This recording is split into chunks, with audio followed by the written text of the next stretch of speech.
Hi, wanna know how to change font and text size on your Google Pixel 9 Pro? So, as a first step, we would need to open settings on our phone, which are usually located in the app drawer. Then, as a next step, here we would need to find a tab name of which is Display and Touch. Here is it how it looks.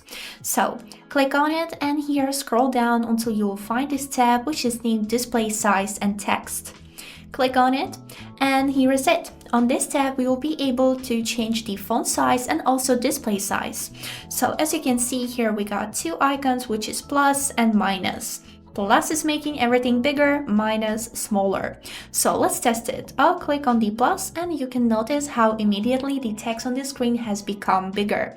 And now if we will also increase the display size, every object that you can see on the screen will also be bigger. So let's click now to minuses to bring everything back.